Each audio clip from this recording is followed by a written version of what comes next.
কোচবিহার জেলার হলদিবাড়িতে অবস্থিত সাংস্কৃতিক মঞ্চ হল রবীন্দ্র ভবন। নানান প্রতিকূলতাকে সঙ্গে করেই সাংস্কৃতিক জগতের মানুষেরা এই রবীন্দ্র ভবনে তাদের উপস্থাপনা করে চলেছেন। প্রসঙ্গত 1977 সালের 27 ডিসেম্বর মঙ্গলবার হলদিবাড়ির রবীন্দ্র ভবনের দ্বারোদ্ঘাটন উৎসব হয়।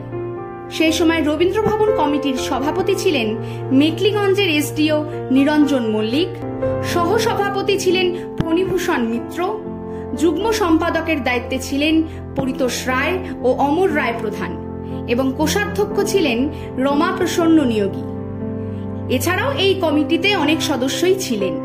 সেকাল আর একাল পাল্টেছে বহু মানুষ, রঙে এসেছে পরিবর্তন, নতুন প্রাচীর নির্মাণ হয়েছে, কালের সাথে সাথে টুকটাক কাজও হয়েছে। তবে এই অঞ্চলে সাংস্কৃতিক জগতের মানুষদের কাছে রবীন্দ্র ভবন একটা প্রাণ কেন্দ্র, যার বয়স হয়েছে, যে বিভিন্ন অসুখে জরাজীর্ণ। কিন্তু সাংস্কৃতিক জগতের মানুষদের দাবির সাথে সেরকম কোনো চিকিৎসা রবীন্দ্র ভবনে পরিলক্ষিত হয়নি। অবশেষে আজকে হলদিবাড়ি পৌরসভা উত্তরবঙ্গ উন্নয়ন দপ্তরের আর্থিক আনুকূল্যে রবীন্দ্র ভবনকে সংস্কার করার কাজে এগিয়ে এসেছে। যদিও কতটা সংস্কার হবে সেদিকে তাকিয়ে হলদিবাড়ির সাংস্কৃতিক জগতের মানুষেরা। তবে আজকের এই সংক্রান্ত মিটিংয়ে কি আলোচনা হলো চলুন শুনে নিই। আজকে হলদিবাড়ি পৌরসভায় একটা মিটিং হলো, কি বিষয় হলো? বিষয়টা হচ্ছে হলদিবাড়ি রবীন্দ্রভবন সংস্কারের জন্য মিটিংটা হলো। আমাদের একটা গর্ব যে পশ্চিমবঙ্গের জেলা শহরের বাইরে কোনো জায়গায় রবীন্দ্রভবন নেই, একমাত্র হলদিবাড়ি যে ব্লক শহর সেখানে রবীন্দ্রভবন রয়েছে। সেটা দীর্ঘদিন জীর্ণজীর্ণ অবস্থা পড়েছিল, তা সেটা উন্নয়নের জন্য পৌরসভা এগিয়ে এসেছে এবং উত্তরবঙ্গ উন্নয়ন দপ্তর এর আর্থ অনুকূল্যে এটা সংস্কার হবে। তা আমাদের চাহিদা আরও বেশি ছিল যে এটা পূর্ণাঙ্গ সংস্কার দরকার। যা হোক আর্থিক অসম্পূর্ণের জন্য যতটা আমরা চেয়েছি ততটা করা সম্ভব হচ্ছে না দপ্তরের পক্ষে, তবুও যতটুকু হচ্ছে সেটাও কম পাওনা নয়। এই রবীন্দ্রভবন এর উন্নয়নের যে তাগিদ, কারণ এটাকে কেন্দ্র করে হলদিবাড়ির সাংস্কৃতিক চর্চা, হলদিবাড়ির বিভিন্ন সভা সমিতি হয়ে থাকে একমাত্র হল। সেটার যে উদ্যোগ উত্তরবঙ্গ উন্নয়ন তো নিয়েছে, তার জন্য উত্তরবঙ্গ উন্নয়ন মন্ত্রী উদয়ন গুহ এবং হলদিবাড়ি পৌরসভার পৌর বোর্ড যারা তার গোচরে বিষয়টা এনেছেন, তাদের সকলকে আমি একজন সাংস্কৃতিক কর্মী হিসাবে অভিনন্দন জানাই। আচ্ছা, ওই গত মানে যেটা আছে বর্তমানে সেটা তো ভেঙে নতুন করে করা হবে? পুরোপুরি ভেঙে নতুন না, এটা সংস্কার করা হবে। আচ্ছা, বর্তমানে তো এখানে যেমন সাউন্ড সিস্টেম নেই, সাউন্ড সিস্টেম করা হবে, ফ্যানের জন্য। এবার কি বলুন?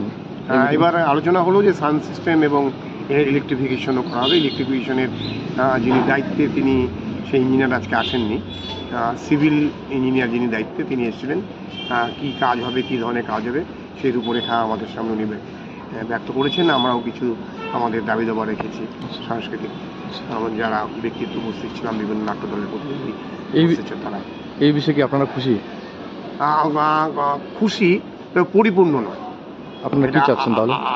আরও সংস্কার দরকার, আরও অর্থের প্রয়োজন, এটা সার্বিক বিকাশ দরকার। এটা মানে অর্থের যোগানটা কম রয়েছে, আরও বেশি অর্থ মঞ্জুর হলে এটাকে হয়তো আরও ভালো করে করা যেত আর কি, আরও আধুনিক মানের করা যেত আর কি। আপনার পরিচয়? আমার অমিত রক্ষিত, একজন সাংস্কৃতিক কর্মী। আজকে যে মিটিং হলো আমাদের হলদিবাড়িতে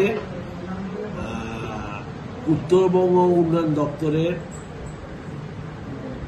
মমতা ব্যানার্জির সহযোগিতায় এবং আমাদের উত্তরবঙ্গ উন্নয়ন দপ্তরের ব্যবস্থাপনায় আমাদের উন্নয়ন দপ্তরের যে মন্ত্রী আছে উদয়ন গুহের তত্ত্বাবধানে হলদিবাড়িতে যে আমাদের প্রান্তিক শহর, এই শহরে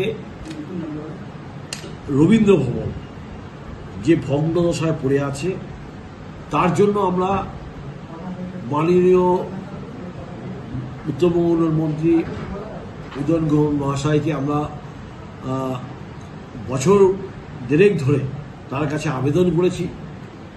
দীর্ঘক্ষণ আমাদের পৌর বোর্ড, হলদিবাড়ি পৌর বোর্ড, আমাদের কাউন্সিলররা এবং আমরা চেয়ারম্যান সাহেব এবং ভাইস চেয়ারম্যান এবং আমাদের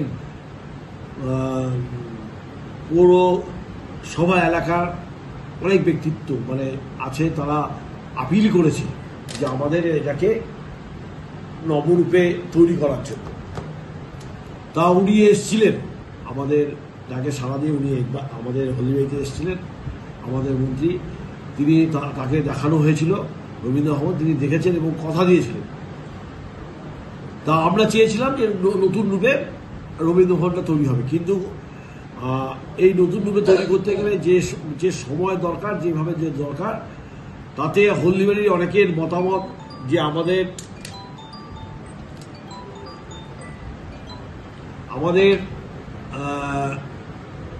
হলদিবাড়ির যে পরিবেশ বা যে ছোট্ট একটা জায়গা, তাতে আমাদের মাননীয় মন্ত্রী সাহেব বললেন যে এত কোটি টাকা খরচ করে এখন এই মুহূর্তে করে, তবে এটা রেনোভেশন করে দেওয়া, সংস্কার করে নতুন রূপে তৈরি করানোর জন্য যে অর্থ ব্যয় হবে, তার জন্য আমরা উত্তরবঙ্গ উন্নয়ন দপ্তর থেকে আমি করতে পারব।